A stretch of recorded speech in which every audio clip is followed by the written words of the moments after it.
Nouvelle édition de Viva Événement, mesdames et messieurs, bonsoir. Au sommaire de ce journal, 11 blessés parmi les étudiants grévistes à Mahajang. Aucun mort dans les échauffourées, affirme l'hôpital d'Anjou, qui a accueilli son nombreux blessés. Le calme est de retour dans la cité des fleurs. Une observation orale exigée par le camp du docteur Jean-Louis Robinson a eu lieu ce jour au siège de la Cour électorale spéciale à Ambouida. Ariel Sharon, l'ancien premier ministre israélien, est mort à l'âge de 85 ans. Il était dans le coma depuis 8 ans. Et enfin, la Centrafrique et son président est de nouveau livré aux violences. Bangui connaît de nouvelles scènes de violence après la démission vendredi du président Michel Djotodia.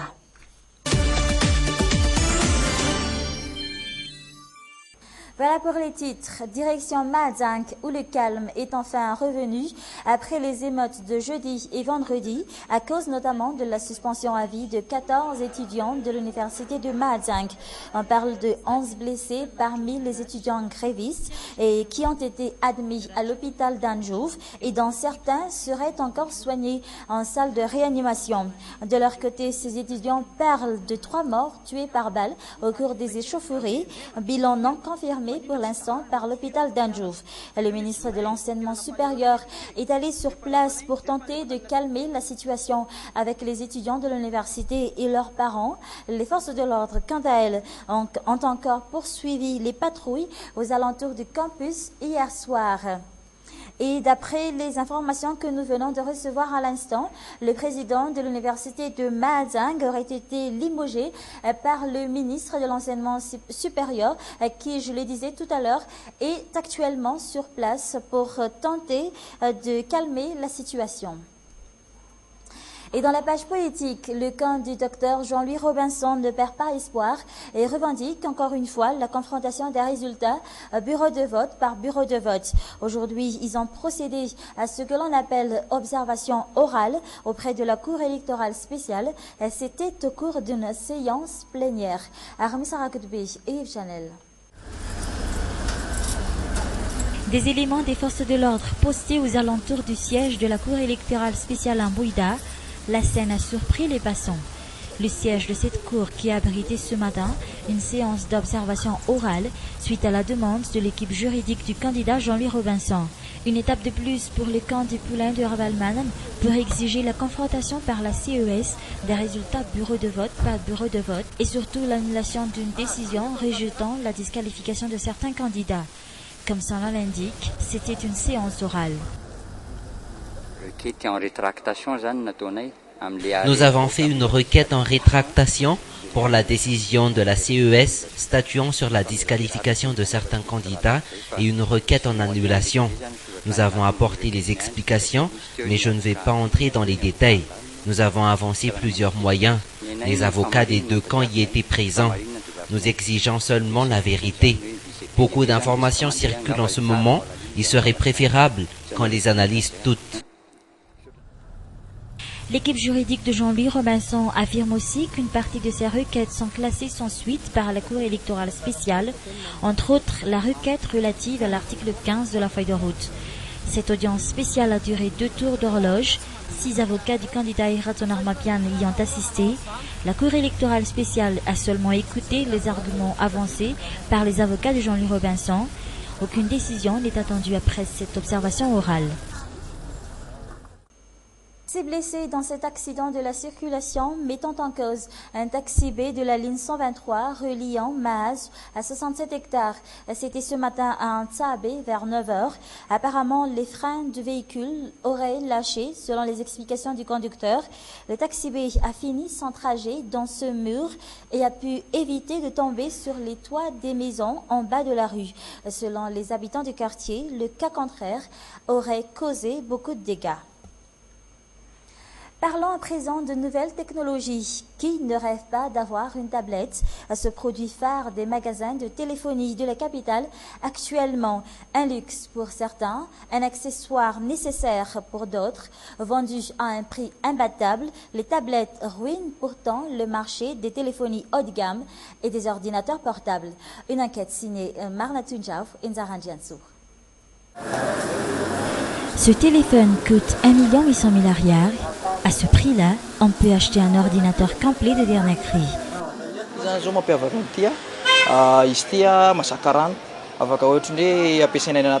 Ce téléphone se distingue des autres de par sa résistance à l'eau. On peut l'utiliser même si on est sous l'eau de pas moins d'1,5 mètre de profondeur. L'appareil photo est de 13 mégapixels. Il a un processeur quad-core et 2 Go de RAM. En plus d'une mémoire interne de 16 Go, on peut aussi l'étendre jusqu'à 64 Go de carte mémoire. Un vrai petit ordinateur.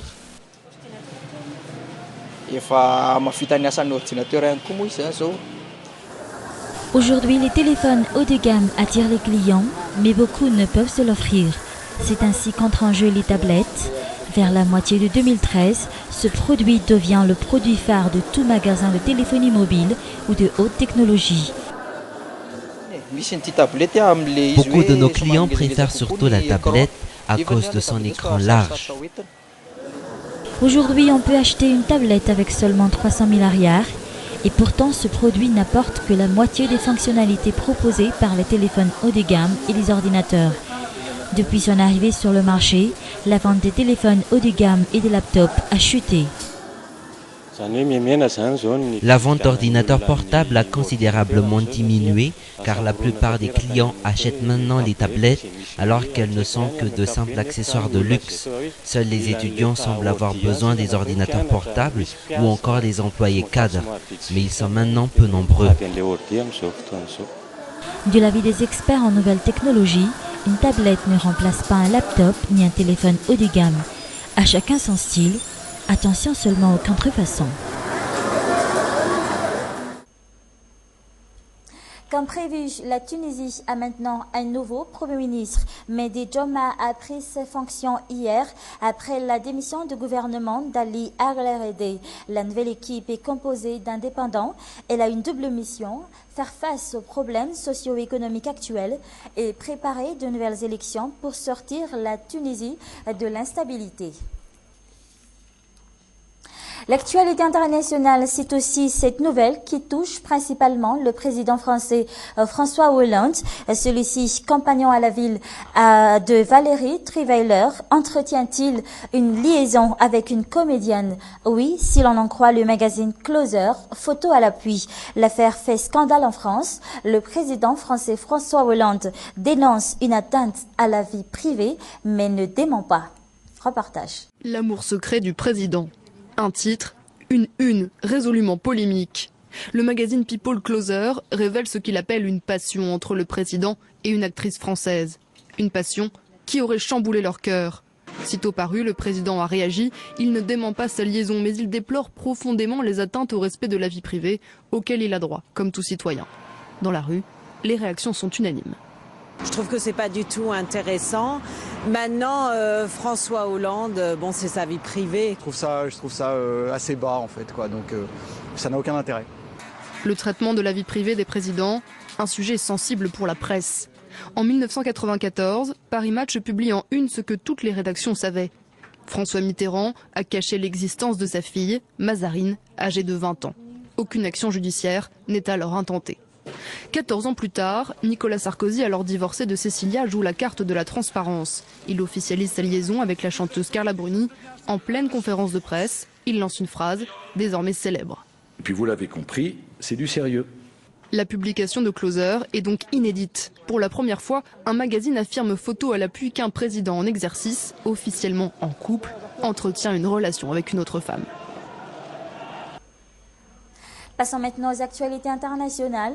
Il était dans le coma depuis 8 ans, terrassé par une attaque cérébrale le 4 janvier 2006. L'ancien Premier ministre et pilier de la droite israélienne est mort à l'âge de 85 ans après la brusque détérioration de ses organes vitaux. L'état de santé de l'ex-Premier ministre israélien avait empiré ces dernières heures et était considéré comme désespéré selon le dernier bulletin de santé publié jeudi. jeudi.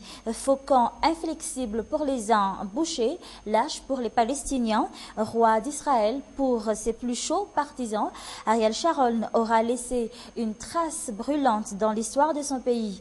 Sa disparition ne laisse personne indifférent alors que les dirigeants palestiniens évoquent un criminel. Benjamin Netanyahu assure que la mémoire d'Ariel Sharon est à jamais dans le cœur de la nation israélienne. Au lendemain de la démission du président Michel Djotodia, des scènes de pillage et d'affrontements interreligieux se sont produites à Bangui. Le Parlement provisoire doit élire un nouveau chef de l'État sous 15 jours. Hier, dans la capitale centrafricaine, l'annonce de la démission des principaux dirigeants de la transition a été accueillie en liesse par les habitants de la capitale. Michel Djotodia et son premier ministre Nicolas Tiangai ont été contraints à la démission par les chefs d'État des pays d'Afrique centrale réunis depuis jeudi à N'Djamena au Tchad. France 24.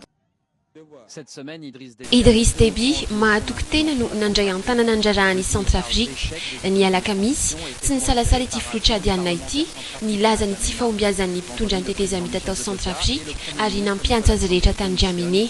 Ny Zuma nametra-pialana tany andrenivohitry ny firenena mpifanolo-bodirindrina amin'ny filoha Centrafricain Michel Djotodia sy ny Prime Ministre ny tranga izay anahirana ny gouvernementa vaovao avy eo raha ny famakafaka ny manam-pahaizana momba ny Centrafrika ity.